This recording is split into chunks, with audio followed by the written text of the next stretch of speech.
ঠাকুরের কথায় ইহাই বুঝিয়াছি যে লক্ষ্য স্থির থাকিলে উপায়গুলি উপায়ই থাকিয়া যায় এবং লক্ষ্যে পৌঁছতে সহায়তাই করে, কিন্তু লক্ষ্য ভ্রষ্ট হইলে বাঁধক হইয়া দাঁড়ায়।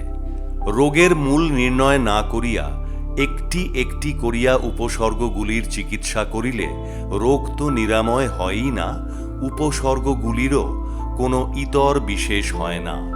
মূলে রহিয়াছে মানুষের দ্বন্দ্ববুদ্ধি, এবং ঠাকুর রোগের এই মূল ধরিয়াই ঔষধের ব্যবস্থা করিতেন।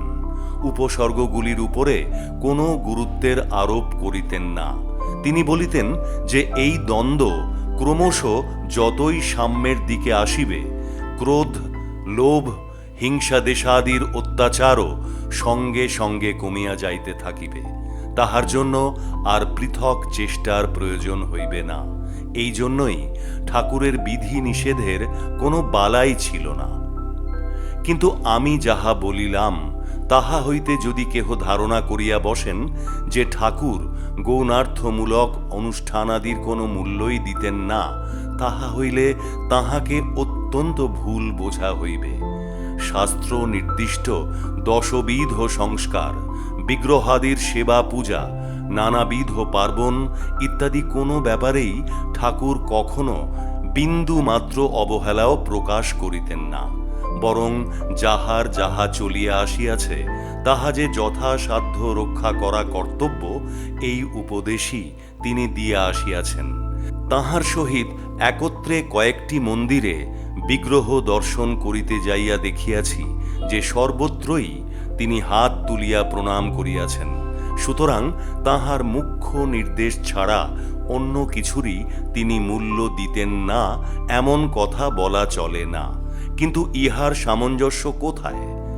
কথাটা একটু যত্ন করিয়া বুঝিয়া লইতে হইবে।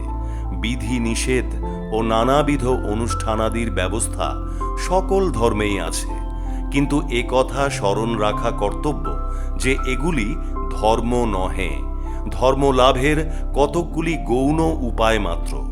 সুতরাং মুখ্য লক্ষ্যে অত্যন্ত প্রখর দৃষ্টি না রাখিলে উপায়গুলি ধর্মের স্থান অধিকার করিয়া বসে এবং ধর্ম তাহার সহজ স্বচ্ছন্দ গতি হারাইয়া অনুষ্ঠানের আবর্তে আটক পড়িয়া যায়। একটা দৃষ্টান্তের দ্বারা কথাটা পরিস্ফুট করিতে চেষ্টা করিব।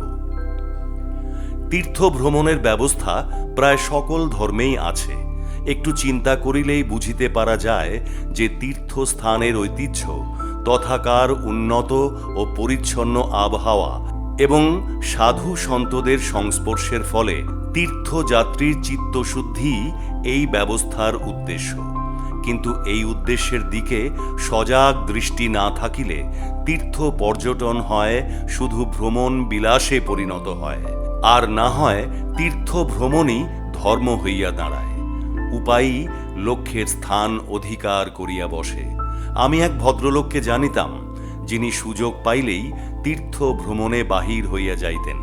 ক্রমে তীর্থের নেশায় তাহাকে এমনভাবে পাইয়া বসিল যে তিনি তীর্থে তীর্থেই সময় কাটাইতেন। সাংসারিক কাজকর্ম এক প্রকার ছাড়িয়াই দিয়াছিলেন। তাহার সহিত আলাপ আলোচনায় স্পষ্টই বুঝিতে পারিয়াছি যে তিনি তীর্থ পর্যটনকেই ধর্ম বলিয়া ধরিয়া বসিয়াছেন। ইহা যে একটা উপায় মাত্র, সে বোধই তাহার নাই।